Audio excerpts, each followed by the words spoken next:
Okay. All right. I will, I'll continue now. So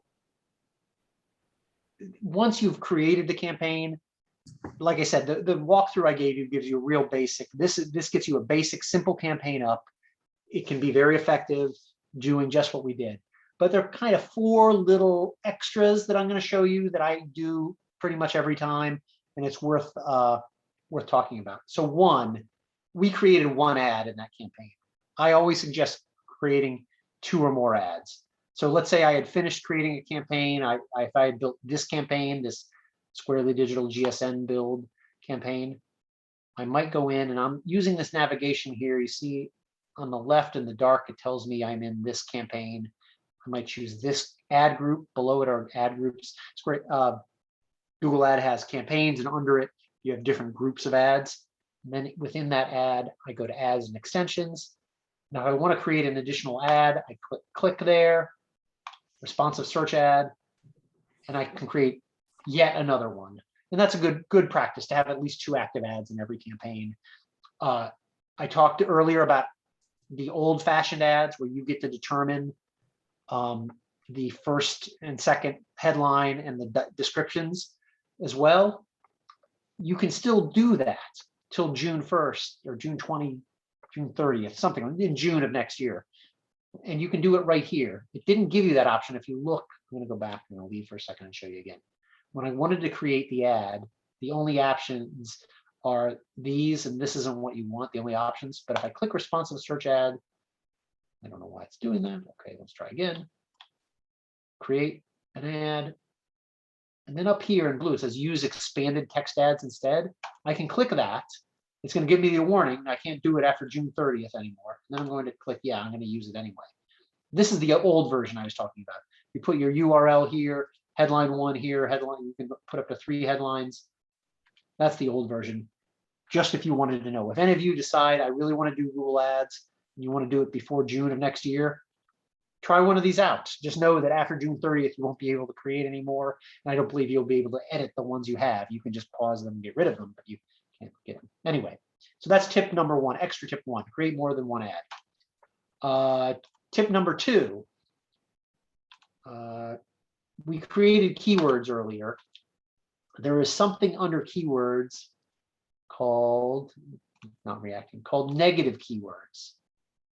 And negative keywords prevent your ad from being triggered when certain words or phrases are used by the searcher. Your ad won't be shown to anyone who's searching for that phrase. So if I'm the family photographer and I never want to do weddings, I might make wedding and weddings negative keywords in my campaign. So if someone searches wedding photographer, even wedding family photographer at wedding, because it has the word wedding in it, and I define that as a negative keyword, my ad won't come up. So negative keywords are really important. I also have, you can see with this one, I had a bunch of keywords here. I have a standard list of negative keywords I throw in every campaign I run. Usually that list always has things like jobs, careers, job application, things like that, because I don't want that traffic where people are trying to get a job with my company. I just want them with, if they're searching for the actual product. And how-to, information, research, if those words are in your search, you're often not looking to buy. So I often will use those as negative keywords as well. So that's tip number 2, use negative keywords. Tip number 3, we saw this earlier, ad extensions. Ad extensions are pretty good to use, and there are a couple of reasons why. Let me show you what they are. On this page, if you Google family photographer and see this ad at the top, the description part that we did ends right about here, I think, maybe book now. That's the description. But this stuff here, quality guarantee, fully insured, affordable prices, pre-vetted pros, that's what's called a call out extension. They've used these short little phrases to supplement their ads. That's a call out extension. And then below it, your clickable extensions here, these are called site link extensions. They link to your site and they link to different parts of your site. I always add call out extensions like this and site link extensions like that to my ads for 2 reasons. One, it helps, the site links will send a little more traffic to my site. And even though it's not on the exact page I want, I might send them somewhere else I think is valuable. They're showing interest. It's often worth it for me to do that. The other reason is look how much real estate this ad takes up on this page. Just by putting this in there, I've pushed everybody else down farther. And I'm up at the top, dominating the top of this page. That's a really valuable thing to have. So I think extensions are really valuable that way. Go back here real quick.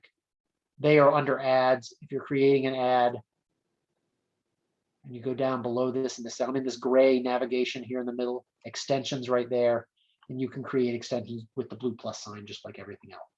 And then the site link and call out, the two I mentioned, are right there at the top. All right, the fourth little extra I always like to do is create an ad schedule. If I'm in this AdWords campaign, I go down here in the gray navigation, ad schedule. You can see I created one for this campaign already. My ads will only run in these time frames, Monday through Friday, 6 a.m. to 9 p.m. And I changed it a little bit on the weekends, even more limited on the weekends, because I'm pretty sure that people who are searching at 3 a.m. are not my customers. So why waste the money and waste the chance? I want people who are serious about doing business, and usually that's happening in certain hours of the day. So I almost always apply an ad schedule to my campaigns. Okay, so those are the tips. Let's go back to the PowerPoint.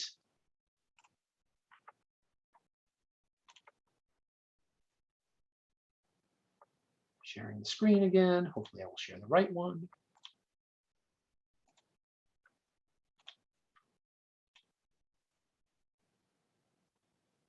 There we go. Okay, I'm back. So these are I went over these already. The additions after you create your campaign: consider creating more than one ad, use negative keywords, use extensions, and create an ad schedule. All right, that pretty much sums up everything about how to create an ad, how to evaluate whether you need them, and how to do it. I wanted to recommend a few resources that are free on the internet. If you use Twitter, search the hashtag PPC chat, that's pay-per-click chat. There's a ton of smart people who are professionals in pay-per-click and Google Ads who are tweeting about it. Every Tuesday at noon, they have a PPC chat, where it's a live chat where a host asks a bunch of questions and all these professionals chime in on these issues. I found it really valuable. I've learned a lot about Google Ads and other ad platforms through Twitter and PPC chat. The site WordStream, wordstream.com, has a lot of good information about creating and maintaining Google Ads campaigns. They also sell a service. They have a software as a service product that helps you manage Google Ads. It makes recommendations to optimize and things like that. Some people use it. I think it costs, I want to say it's either 150 or 199 a month or something like that, but it's a good time saver for some types of businesses to manage their Google Ads accounts. On wordstream.com, they have an article that they update once or twice a year called the industry benchmarks for your industry. I just said that twice, the benchmarks for your industry. And this is really good. Actually, I'm going to do this again. I'm going to go out of that screen and show you this valuable page from, oh, why can't I? Sorry, hold on.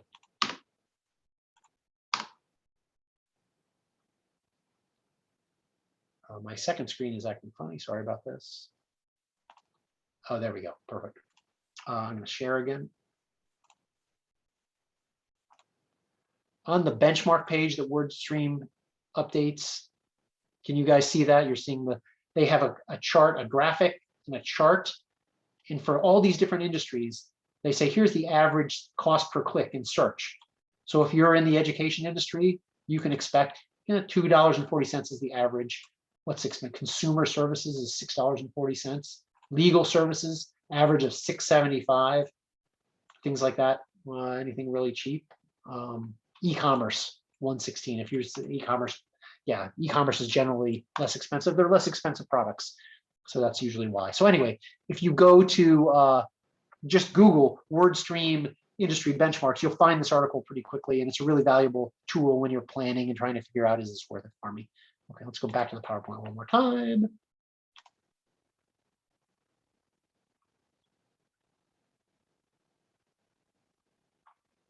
Oh, I'm still sharing the screen. Good. Okay. There's a YouTube channel called Paid Media Pros.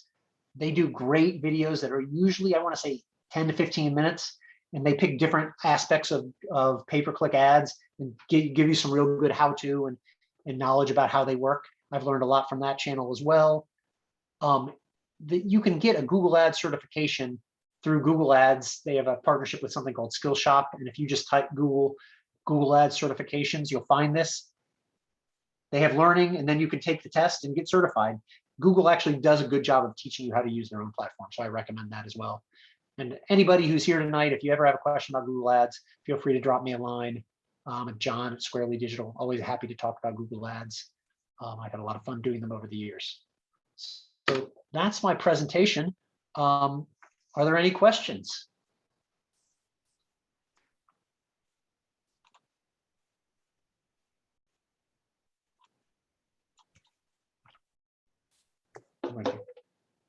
You gave such rich information, John. We're all speechless. I'll tell you one thing that some people ask me sometimes, and people go back and forth about it in the Google Ads community. Some companies wonder, should I run Google Ads with my brand name as the keyword, branded search? If I'm the the D'Annunzio widget factory, should I run D'Annunzio widget? Should I use that as a keyword? Do I want my ad showing up for that? The answer I give people usually is that depends. The nice thing about a branded campaign is it's almost always cheap. There's not much competition because no one else is trying to buy ads for your branded keywords. And like I said before, the search engine result page, the SERP, is really competitive sometimes. So if you want another way to grab some more real estate at the top of the page, that can be a good move. You'll get cheap clicks, and cheap meaning inexpensive. They should be valuable to you though, because people know who you are. So that's all good. If it's not that much money for you, it makes sense economically. You have that in your ad budget. It's a good idea.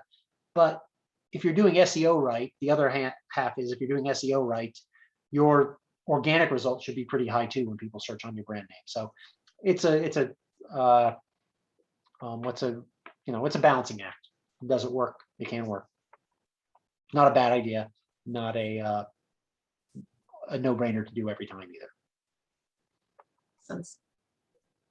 So I just want to let everybody know that if you'd like the recording, actually now we're going to have a part 1 and a part 2 of this recording. It will actually be found on our boomerworks.org site, which is here. And you'll go under the Training Center tab and drop down to Marketing Your Business. And you'll scroll all the way down to the bottom. We've got a lot of videos here from presentations just like this. In fact, John is here too. He did a Digital Content Marketing 101 and 201 a while back. And we're going to put this right here at the bottom. And then at the very bottom of the page under downloads, we'll include the PowerPoint. So you can have access to both. Okay. And just to give you more about our site, for those of you who are new to our site, go to if you would like to learn about upcoming events, go to the Meetups tab, click on Upcoming Events, and you'll see here's whatever the upcoming one is. And then at the bottom, you'll see that we are continually adding new programs. In fact, we're booked all the way through June now. So we invite you to check out our website. And if you'd like to join our community, which means that you'd get just twice monthly promos about the upcoming events. That's it. We do not spam you. Feel free to fill out our little form. And if you'd like to make a contribution to us, we are a volunteer organization. Feel free to do so right here. Okay, so we look forward to seeing you at a future BoomerWorks event. Wish everybody a blessed night. And John, any last parting words? No, I don't think. I think I probably said enough tonight. I enjoyed doing it. Google Ads, I don't know if it comes through, but I actually have a lot of fun with Google Ads. If you get into it, and again, I said, if you like spreadsheets and you like data, it can be a fun way to do it. But obviously, it also has to make sense for your business. Absolutely. Well, so glad you joined us, John. Thank you so much. Round of applause. You've got some great comments in the chat that people really enjoyed it and got some great information. So thanks again for joining us. Everybody. Thanks for coming. Thank you. Yeah. Thank you. Time here. Take care. Happy holidays. Yep. Thank you. Happy holidays. Bye-bye. You as well. Bye-bye. Bye.